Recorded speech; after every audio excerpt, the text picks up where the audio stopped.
ચાલો રાખો આપણે એસ બી અને ડી વિભાગના તત્વોનો અભ્યાસ કરીએ. દરેકને કયા નામથી ઓળખવામાં આવે છે, દરેકની અંદર કેટલા સમૂહનો સમાવેશ થાય છે, ધાતુ તત્વો છે, અધાતુ તત્વો છે કે કયા તત્વો છે, ઉપરાંત દરેકની બાહ્યતમ કક્ષાની ઇલેક્ટ્રોન રચના અને એમાં જોવા મળતા અમુક પ્રકારના ખાસ લક્ષણો. બરાબર, અહીંયા સુધી જોઈએ.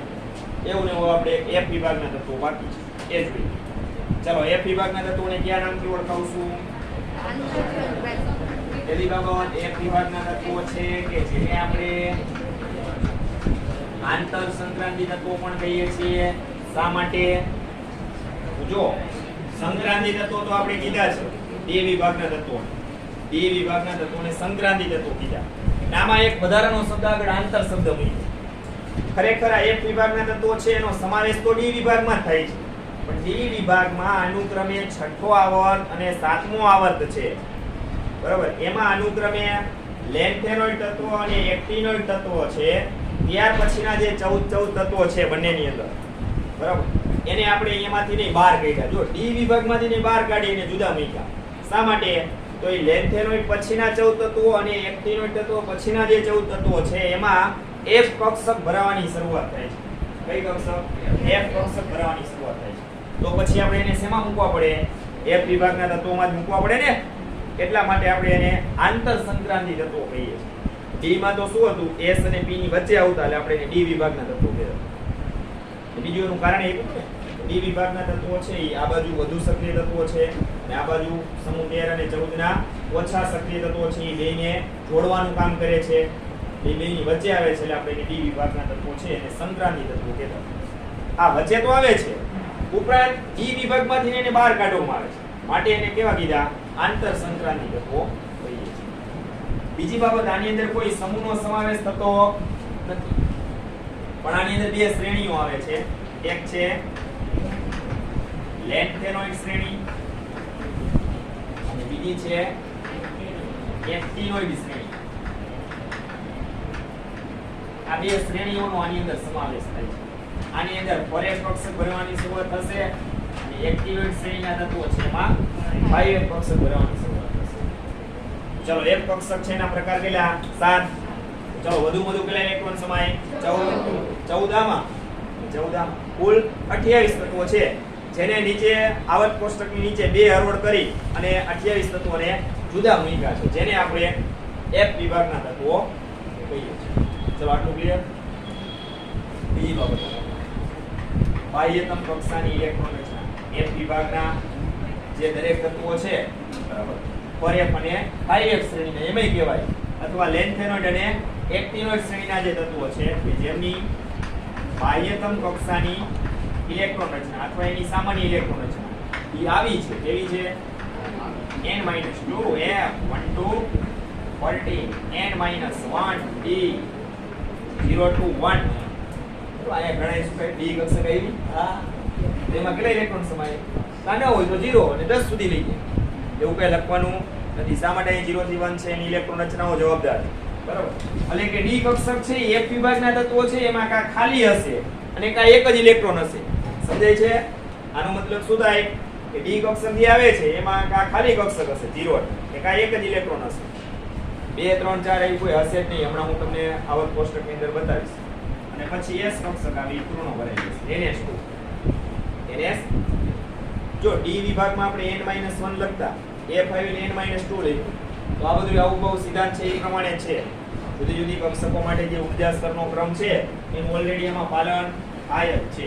હવે આપણે જાણીએ છીએ કે F વિભાગમાં આ જે લેન્થેનોઇડ શ્રેણી અને એક્ટિનોઇડ શ્રેણી આવી એ અનુક્રમે આ લેન્થેનોઇડ શ્રેણી છઠ્ઠા આવર્તમાં આવે અને આ સાતમા આવર્તમાં આવે. બરાબર, તો હવે જો અહીંયા પેલા એ વસ્તુ સમજાઈ દઉં, પછી આ બાહ્ય કોષની ઇલેક્ટ્રોન રચના સમજશું. n બરાબર 6 એટલે છઠ્ઠો આવર્ત.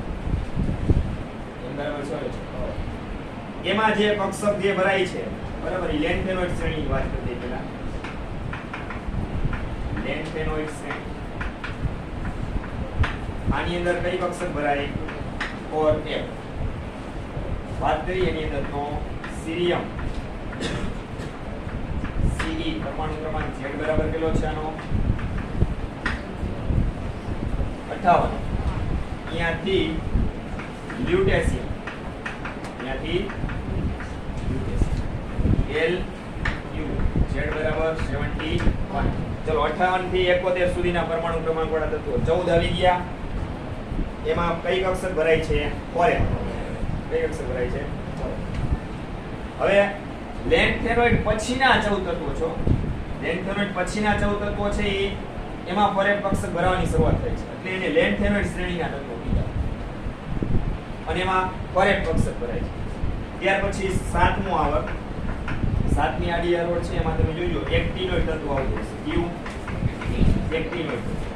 એ એક્ટિનોઇડ તત્વ પછીના 14 તત્વો એટલે કે થોરિયમ થી શરૂઆત થાય. ક્યાંથી? થોરિયમ. અને લોરેન્સિયમ એ જઈને એક્ટિનોઇડ શ્રેણી પૂરી થશે. લોરેન્સિયમ. થોરિયમ એટલે T છે, રેડિયો સક્રિય તત્વ છે. લોરેન્સિયમ એટલે L. આનો પરમાણુ ક્રમાંક Z બરાબર 90. આનો હશે 103. આવી ગયા અમે 14 તત્વો જેમાં 5F કક્ષક ભરાવાની શરૂઆત થાય છે. હવે તો F વિભાગમાં ને હવે તો શેમાં? F વિભાગમાં. એટલે F વિભાગમાં કુલ 28 તત્વો હોય. 14 આમાં 14 ક્યાંથી ક્યાં સુધી મેં તમને કહી. ચલો ક્લિયર. હવે આપણે એની સામાન્ય ઇલેક્ટ્રોન રચના છે એ સરખાવીએ. ચલો જો આમાં n બરાબર 6 લેન્થેનોઇડ શ્રેણીમાં તો અહીંયા 6 મૂકો એટલે 6 - 2 આવી ગઈ ફરે. પછી એક હોય તો એમાં 1 થી 14 એક ઇલેક્ટ્રોન હોય, 2 હોય, 3 હોય. આ છેલ્લે આપણે અપ તો ક્યાં સુધી? 14 તો પૂર્ણ ભરેલો હોય. 14 ઇલેક્ટ્રોન હોય તો એક કક્ષક કેવી હોય? પૂર્ણ ભરેલો. પછી એના પછી જે ડી કક્ષક આવે છે એમાં n - 1 છે. n કેટલા છે? 6. 6 - 1 એટલે 5d. બરાબર. ફોરેન કક્ષક સાથે ડી કક્ષક કઈ સંકળાયેલી આવે બાજુમાં? 5d જ આવે. ઈ કા ખાલી હોય ને કા એક ઇલેક્ટ્રોન હોય. જો તમે જો આધુનિક આવર્ત કોષ્ટકમાં તમે આ F વિભાગના તત્વોમાં નીચે જો આઈપી છે ડી કક્ષક F પછી બાહ્ય કોષની ઇલેક્ટ્રોન રચના બધાયની એવી છે. આંતરિક કોષની આપેલી નથી. તો એમાં જોઈ શકો છો મોટા ભાગે ડી કક્ષક કેવી પુરાણી છે? કા ખાલી છે ને કા એમાં કેટલા ઇલેક્ટ્રોન છે? 1. આનાથી કઈ બહારનું હશે નહીં. હોય તો લખવું પડે ને. બે આવતો હોય તો 0 થી 2 લખવું પડે. અને પછી S કક્ષક આવતી હશે. ઈ પૂર્ણ ભરેલી હશે. જો NH2 છે. રેડી. પાલન કરે છે ને બધાય તત્વો. તો જ એની કોમન અથવા સામાન્ય ઇલેક્ટ્રોન રચના કહેવાય. એ જ પ્રમાણે એક્ટિનોઇડ શ્રેણીમાં જુઓ તમે. તો ચાલો એમાં 5F થી શરૂઆત થઈ. તો ચાલો એ કયા આવર્તમાં આવે છે એક્ટિનોઇડ શ્રેણીના તત્વો? 7મા આવર્તમાં. 7 મૂકો એટલે 7 - 2 આવી ગયું 5F. 7 હોય મૂકો એટલે આની સાથે ડી કક્ષક કઈ આવે? 6d. અને S તો કઈ આવે? 7s. ચાલો S કક્ષકમાં તો આપણે 1s થી 7s સુધી જવાનું કીધું હતું અવભાવ સિદ્ધાંતમાં. P કક્ષકમાં અમુક સુધી કીધું હતું, D માં કીધું હતું ને F માં કીધું. F માં 2 જ આવે ફોરે પણ એટલા માટે હું અહીંયા F કક્ષક 2 જ લીધી. કારણ કે આવર્ત કોષ્ટકને સંબંધિત 2 જ આ કક્ષકોનો સમાવેશ થાય. સમજ પડી આટલી બધાને ક્લિયર? ચાલો હવે આના અમુક પ્રકારના ગુણધર્મો જોઈએ. તો F વિભાગના તત્વોની અંદર 2 શ્રેણીઓ આવે છે. એમાં ખાસ કરીને આ જે એક્ટિનોઇડ શ્રેણી છે એના શરૂઆતના તત્વો છે થોરિયમ ને ઈ બધા રેડિયો સક્રિય તત્વો છે. કેવા છે? રેડિયો સક્રિય તત્વો છે. યુરેનિયમ, થોરિયમ ને આ બધા જેનો ઉપયોગ પરમાણુ બોમ્બની રચના કરવા માટે થાય છે. બીજી બાબત કે આ વિભાગના એટલે કે એક્ટિનોઇડ શ્રેણીના શરૂઆતના તત્વો છે એ વિવિધ સંયોજકતાઓ ધરાવે. સંયોજકતા એટલે ઓક્સિડેશન. અને વિવિધ સંયોજકતા ધરાવતા હોવાને કારણે આ એક્ટિનોઇડ શ્રેણીના શરૂઆતના જે તત્વો છે એમનું જે રસાયણ વિજ્ઞાન છે એમને અનુરૂપ જે લેન્થેનોઇડ શ્રેણી છે એના જે તત્વો આવે છે એના રસાયણ વિજ્ઞાન કરતા એક્ટિનોઇડ શ્રેણીના તત્વોનું રસાયણ વિજ્ઞાન કેવું છે? વધુ જટિલ છે. એટલે કે એનો અભ્યાસ કેવો છે? થોડો મુશ્કેલ છે. શા માટે? એમની વિવિધ સંયોજકતાઓ જવાબદાર છે. જે અહીંયા જોવા મળતી લેન્થેનોઇડ શ્રેણીમાં જોવા મળતી નથી વિવિધ સંયોજકતાઓ. જ્યારે એક્ટિનોઇડ શ્રેણીના શરૂઆતના જે તત્વો છે ને એમની અંદર વિવિધ સંયોજકતાઓ જોવા મળે છે. એટલે કે એમની ઓક્સિડેશન કે તત્વો પરનો વીજભાર છે બદલાતો રહે છે. તો આનું રસાયણ વિજ્ઞાન કેવું હોય? વધુ જટિલ જ હોય ને. કોની સાપેક્ષે? લેન્થેનોઇડ શ્રેણીના તત્વોની સાપેક્ષે. ચલો એક બાબત ક્લિયર. અને આજે એક્ટિનોઇડ શ્રેણીના જે તત્વો છે અમુક આપણે કીધા છે રેડિયો સક્રિય તત્વો છે. મોટા ભાગે કેવા છે? કૃત્રિમ સર્જિત રેડિયો સક્રિય તત્વો છે. કેવા છે? કૃત્રિમ સર્જિત રેડિયો સક્રિય તત્વો. માનવ સર્જિત છે. મનુષ્ય સંશ્લેષણ કરેલા છે, બનાવેલા છે. ચલો રેડી. આ થયા એક વિભાગના. ત્યાર પછીનો પ્રશ્ન જો ધાતુઓ, અધાતુઓ અને ઉપધાતુઓ. ઉપધાતુઓ એટલે અર્ધધાતુઓ. બરાબર. ધાતુઓ આમ તો મોટા ભાગમાં ભણાવી દીધું છે ઝડપથી લઈ લો. ધાતુઓ, ધાતુઓ એ ઉપધાતુઓ અથવા ને શું કહેવાય? ચલો અર્ધધાતુની તમને ખબર છે. અર્ધધાતુઓ ક્યાં આવે છે? આવર્ત કોષ્ટકમાં જમણી બાજુ બે બ્લોકમાં અને એ મધ્ય ભાગે એ કેવા આકારે? સર્પિલાકાર. બરાબર. જેની અંદર વાત કરીએ તો silicon, germanium, arsenic, antimony, aluminium, polonium અને એસ્ટિનિક. આ બધી શું છે? અર્ધધાતુઓ છે. શું છે? અર્ધધાતુ અથવા એને શું કહેવાય? ઉપધાતુ. આ બધી અર્ધધાતુઓ છે એ ધાતુ અને અધાતુ, ધાતુ અને અધાતુ એમ બંનેના ગુણધર્મો ધરાવે. ચલો આ ક્લિયર? આમાં આટલું છે ધાતુ. હવે ધાતુ અને અધાતુ. ધાતુઓ ક્યાં છે? આવર્ત કોષ્ટકમાં બધે છે. ડાબી બાજુ છે, મધ્ય ભાગે છે, જમણી બાજુ છે, પણ તળિયે છે. પણ ક્યાં છે? ક્લિયર? આ ધાતુઓના ગુણધર્મો જોઈએ હવે. ચલો અધાતુઓ ક્યાં છે આવર્ત કોષ્ટકમાં? સાથે સાથે ઈ કહીએ. જમણી બાજુ છે. અને ક્યાં? ઉપરના ભાગે. જમણી બાજુ અને ઉપર. ચલો એ અધાતુમાં ધાતુઓ ઓછી માત્રામાં છે ને? ક્યાંથી શરૂ થાય? Boron, boron, carbon, nitrogen, oxygen, chlorine. પછી હેલોજનમાં બધા આવી જાય. Chlorine, chlorine, bromine, iodine. એસ્ટિનિક પાછું અર્ધધાતુમાં નહીં બોલવા. પછી છેલ્લે નિષ્ક્રિય વાયુ બધા આવી જાય. હિલિયમ, નિયોન, આર્ગોન, પિસ્ટોન, ઝેરોન, રેડોન. ઈ સિવાય બીજા કોણ હવે? ફોસ્ફરસ, સલ્ફર અને સિલેનિયમ. ફોસ્ફરસ, સલ્ફર અને આવી ગયા. આટલા શું છે? અધાતુ તત્વો છે. આટલા શું છે? ચલો રેડી. બાકી તમે બે વિભાગમાં તળિયે જોશો, બાકી તો બધા કોણ છે? ધાતુ તત્વો છે. ચલો હવે એના ગુણધર્મ. તો ધાતુ તત્વો છે એ મોટા ભાગે, ધાતુ તત્વો છે એ મોટા ભાગે જે ભૌતિક સ્વભાવ ધરાવે છે કેવો હોય છે? ધાતુઓ છે મોટા ભાગે કયા સ્વરૂપે છે? એની ભૌતિક અવસ્થા આવી ગઈ ને દ્રવ્યની, ઘન, પ્રવાહી કે વાયુ. તો ધાતુઓ છે એ મોટા ભાગે ઓરડાના તાપમાને અથવા સામાન્ય તાપમાને કયા સ્વરૂપે જોવા મળે છે? ઘન સ્વરૂપે જોવા મળે છે. અપવાદરૂપ એક ધાતુ છે માનો. માનો એટલે મર્ક્યુરી, મર્ક્યુરી એટલે Hg. થર્મોમીટરમાં તળિયે હોય છે. કઈ અવસ્થામાં છે? જો એ સામાન્ય તાપમાને કે ઓરડાના તાપમાને પારો છે એ પ્રવાહી સ્વરૂપે અસ્તિત્વ ધરાવે છે. એ અપવાદ છે. એની અવસ્થા કઈ છે? બીજી બાબત, ધાતુઓના ગલન બિંદુ અને ઉત્કલન બિંદુ. લો બિંદુ એટલે ગલન બિંદુ અને ઉત્કલન બિંદુ.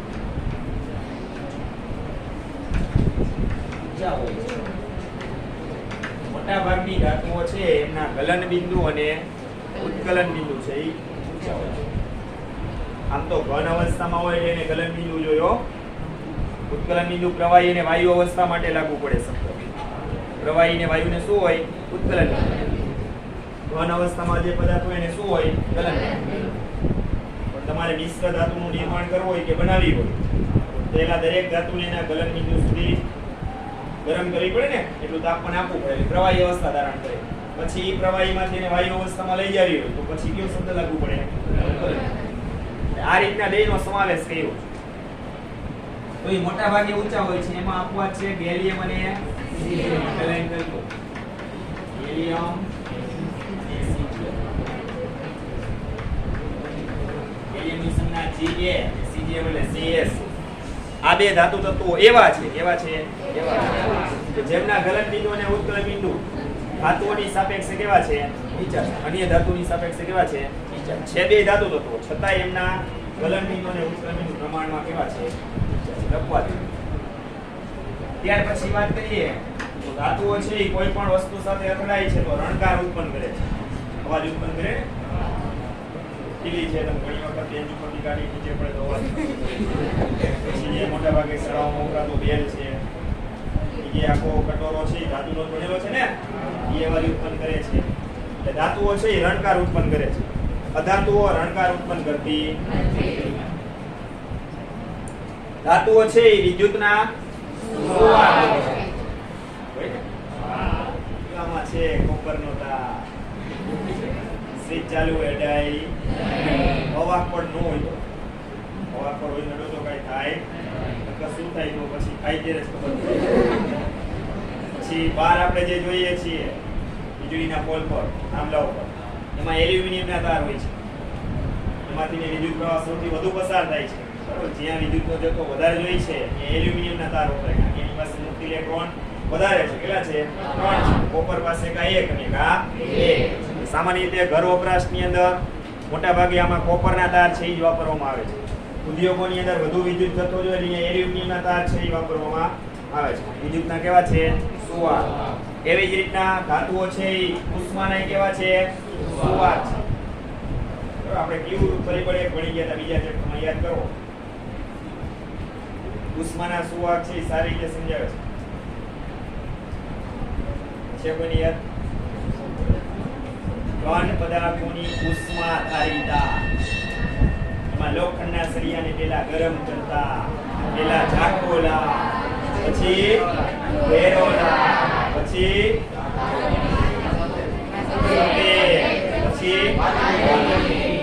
એટલે કે એમાંથી ઉષ્માનું વહન થાય છે ને, સાબિત કરે છે. ચલો ક્લિયર.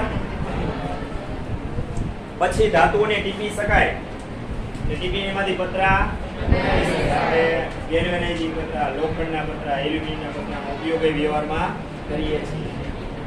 પછી ધાતુઓને ખેંચી શકાય, ખેંચીને એમાંથી તાર બનાવી શકાય. ચાલો, અધાતુઓના ગુણધર્મો આના કરતા ઓપોઝિટ છે, વિરુદ્ધ છે. બરાબર, અધાતુઓ છે એ મોટા ભાગે ઓરડાના તાપમાને કઈ અવસ્થા ધરાવે છે? ઘન અથવા વાયુ સ્વરૂપે છે. ક્યાં સ્વરૂપે છે?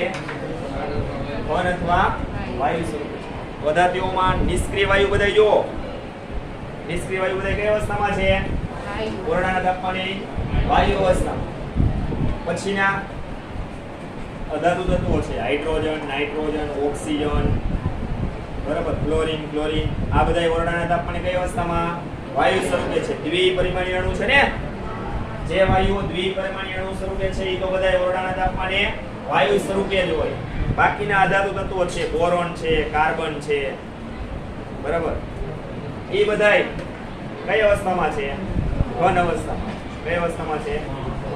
એટલે ઘન અથવા વાયુ. ચલો, સમજ પડી.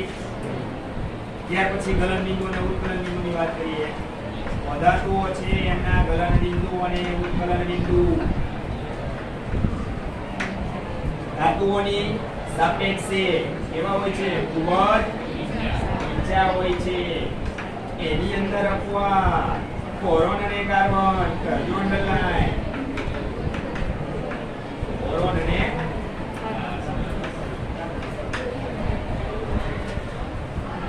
ચાલો, આમાં તો તમને ખબર છે બોરોન અને કાર્બન છે, બરાબર, એ મોટા ભાગે કેટેનેશન નો ગુણધર્મ ધરાવે છે. યાદ છે ને કેટેનેશન? શું છે આ કેટેનેશન?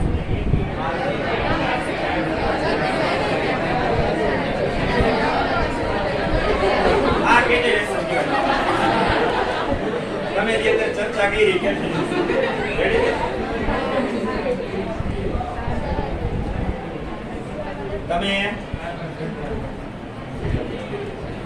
કાર્બનના ઘણા બધા સ્વરૂપો ભણી ગયા. ગ્રેફાઇટ છે, હીરો છે, ફ્લેરિન છે, બકીબોલ્સ છે, ભણી ગયા ને. કાર્બન નેનોબર્ડ્સ છે, કાર્બન નેનોટ્યુબ્સ છે. આ બધામાં કાર્બન પરમાણુની સંખ્યા છે ઘણી બધી વિશાળ છે, એટલે મોટું ઝુમકું રચે, જેના કારણે એમાં શું થાય છે?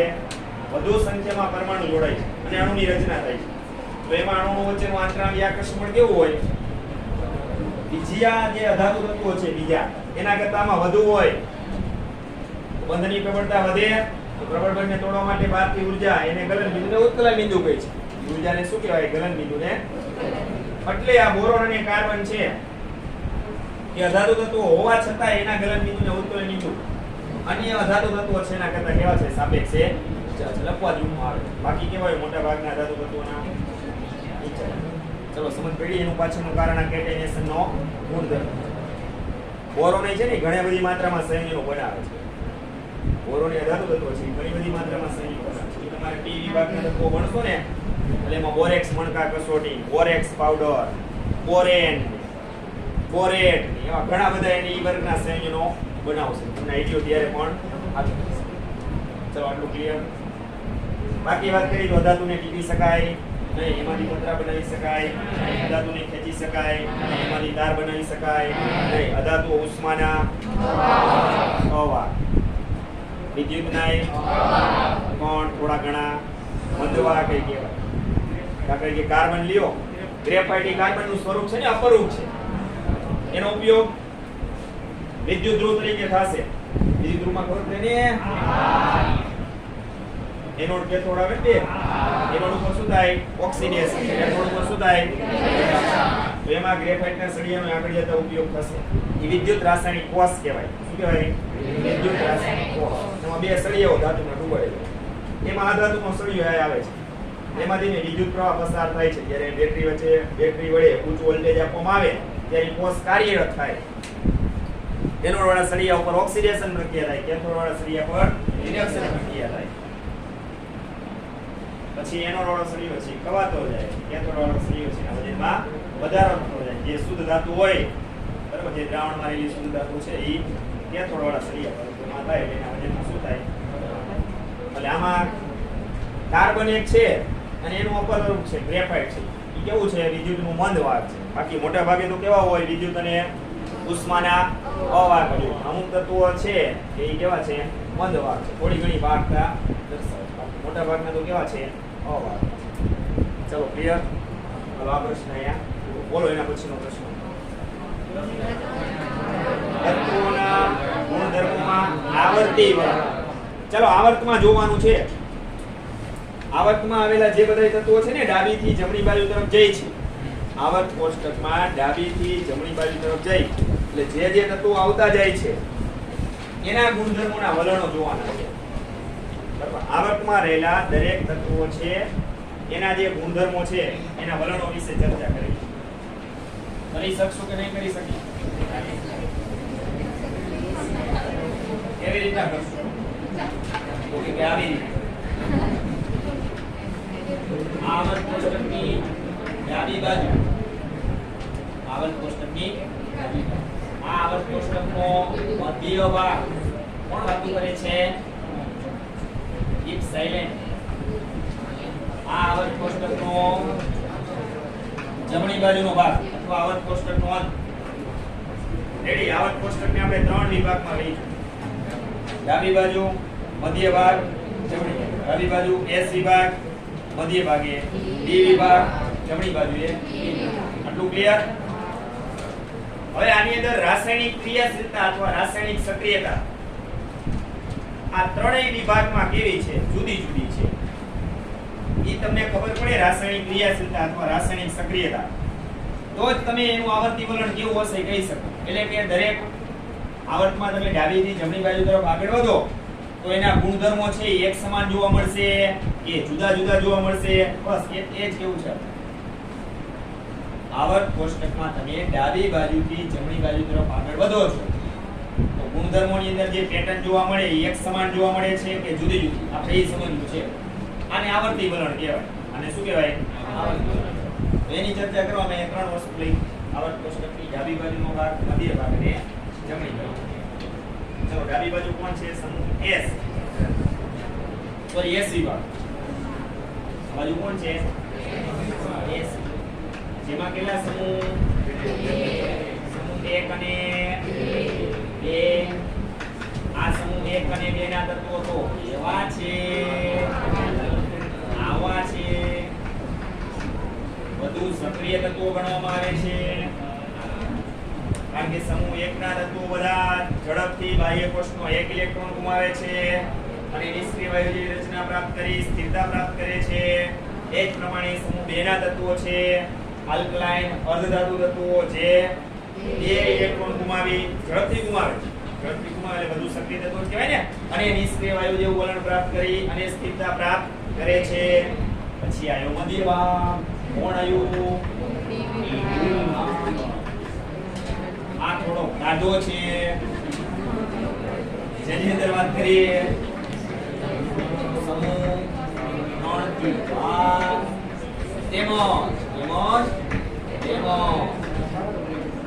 મોટા બંધ રાખો. સરસ છો બધા. બાકીના બે સમૂહ લઈ લીધા પી વિભાગને. હવે નહીં આડી પી વિભાગમાં આવે સમૂહ 13 અને 14 પણ લીધા છે તે સમજવા માટે આમાં મધ્ય ભાગમાં લઈ લીધા. કારણ કે 12 પછી 13 ને 14 જઈએ ને લગભગ બાજુ લઈ શકાય. શું કામ આમાં લીધા? તો કે આ વિભાગના તત્વો છે એ કેવા છે? ઓછા સક્રિય તત્વો છે. આપણે સક્રિયતા મહત્વની છે એટલે અંડરલાઈન કરું છું. આડી લાઈન થઈ ગઈ છે. હવે જમણી બાજુ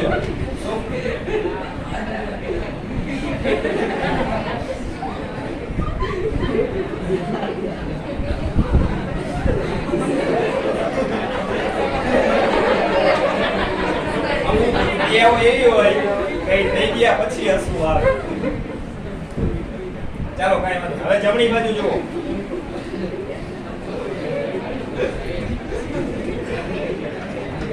બસ પેલા જમણી બાજુ બી વિભાગ આવે ને એમાં કેટલા સમૂહ આવે? 1 થી 18. 13 ની 14 મેં લખ નાખ્યા છે. આવે બી વિભાગ. હવે બાકી રહી જાય ને એ જ લખશું. 15 થી 18 આવે પણ બાકી નહીં એવું લખ્યું જો 18મો સમૂહ. કારણ કે 18મો સમૂહ તો નિષ્ક્રિય વાયુ સમૂહ છે અને એના તત્વોની સક્રિયતા કોઈ ચકાસવાની ન હોય. કારણ કે એનો બાહ્ય કોષ પૂર્ણ ભરેલો ને એની પાસે બાહ્ય કોષમાં યુગ્મિત ઇલેક્ટ્રોન પ્રાપ્ય હોતા નથી. ઓલરેડી પહેલાથી જેને સ્થિરતા પ્રાપ્ત કરી દીધી એટલે એની સ્થિરતા કે સ્થાયીતા આપણે બદલી શકતા નથી. બદલવી હોય તો મુશ્કેલ છે. બદલવી હોય તો એના માટે વધુ ઊર્જાની જરૂર પડે. એના બાહ્ય કોષમાંથી ઇલેક્ટ્રોનને દૂર કરવો હોય કે એના બાહ્ય કોષમાં ઇલેક્ટ્રોન ઉમેરવો એટલે ખરેખર નવી કક્ષકનો ઉમેરો થાય. કારણ કે એની કક્ષક તો પૂર્ણ ભરેલી હોય એટલે કે એમાં ઇલેક્ટ્રોનને દાખલ કરવો કે એમાંથી ઇલેક્ટ્રોનને દૂર કરવો વધુ મુશ્કેલ છે. કરી શકાય ના ન પડી શકાય પણ વધુ ઊર્જાની જરૂર પડે. ઓલરેડી સ્થિરતા પ્રાપ્ત કરી દીધી. શા માટે એને બદલાવો? એમાં ચેન્જ કરવું રેડી. એટલે જોઈ લઈ 15 થી આ 17 ના તત્વો આના જેવા થઈ ગયા. કેના જેવા? ડાબી બાજુ કેવા થઈ ગયા? વધુ સક્રિય. કેવા થઈ ગયા? વધુ સક્રિય. પણ વલણમાં જુઓ તો ચેન્જ હો ભરી. આ બાજુ ઇલેક્ટ્રોન ગુમાવવાની વૃત્તિ છે કે વલણ છે. જ્યારે આ બાજુ 15 થી 17 ના જે છે ને દરેક સમૂહના તત્વો એની વૃત્તિ કેવી છે? ઇલેક્ટ્રોન મેળવવાની છે. જેમ કે સમૂહ 15 ના તત્વો હોય તો કેટલા ઇલેક્ટ્રોન મેળવે? એના જેવા થઈ જાય. સમૂહ 16 ના હોય તો ફોસ્ફરસ સોરી સલ્ફર ઓક્સિજન એ બધા આવે એમાં. પછી સમૂહ 17 હેલોજન સમૂહ એ બધાય આ બધાય ઝડપથી 1 2 કે 3 ઇલેક્ટ્રોન મેળવે છે. ઝડપથી મેળવે છે વધુ સક્રિય તત્વો છે.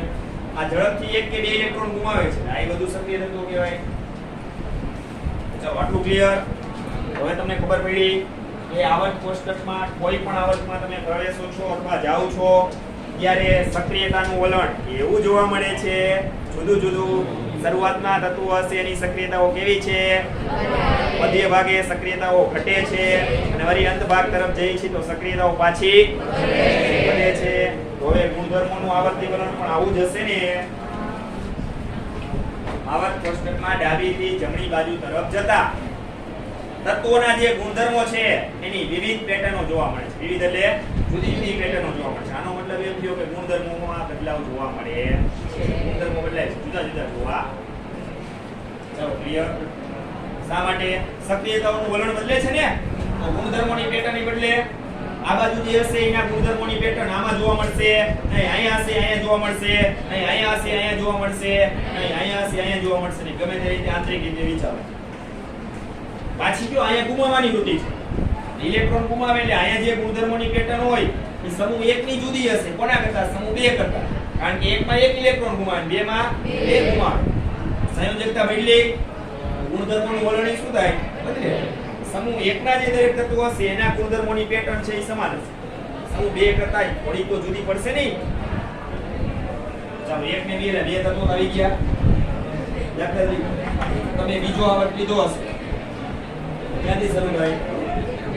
પછી આ બેયના ગુણધર્મો જુદા જશે ને. આ 1 માં આવે, 2 માં આવે, પછી ડી વિભાગમાં ગુસ્સો એ આવે, આમાં નો આવે. જવા દો, ક્યાંથી આવે? ચોથા આવર્તથી આવે. ડી વિભાગની શરૂઆત કરી જાય 1 બરાબર 4. 4 થી જાવ ત્યારે સ્કેનેડિયમ થી શરૂ થઈને જીકે જઈને પછી આ બાજુ તો બી વિભાગમાં તમને ખબર જ છે. ચલો આ વસ્તુ ક્લિયર થાય છે વિડિયોમાં કીધું. ગુણધર્મોની જે પેટર્ન છે એ આ વર્ગમાં તમે ડાબીથી જમણી બાજુ તરફ આગળ વધશો તો દરેક વખતે તમને પેટર્ન છે જુદી જુદી જોવા મળશે. કોની? ગુણધર્મો. ગુણધર્મોમાં જોવા મળતું આ વિવિધતાપણું શા માટે છે? તો કે આ વર્ગમાં ડાબીથી જમણી બાજુ તરફ આગળ વધતા સક્રિયતાઓ ક્રમશઃ બદલાયા કરે. ચલો રેડી. હવે આપણે પ્રશ્ન વૈધા ઓલા 3 કે 4 મુખ્ય પ્રશ્નો છે યાદ તો ઓલા બધે પ્રશ્નો ભૂલતા નહીં.